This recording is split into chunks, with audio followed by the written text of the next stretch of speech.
So it's about 20 to 4 in the morning, Thursday morning, September 29, 2022.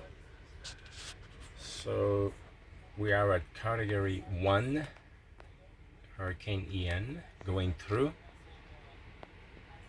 So I don't know if you can see the tree over there with the light. We still have electricity. So a lot of wind, the rain's not too much. We've had worse in the summer.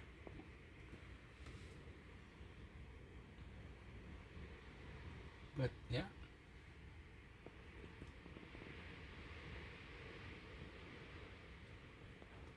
They say later on we might get a lot more rain, but right now it's more like the before the storm, the main storm. It's on its way. It's moving really slow.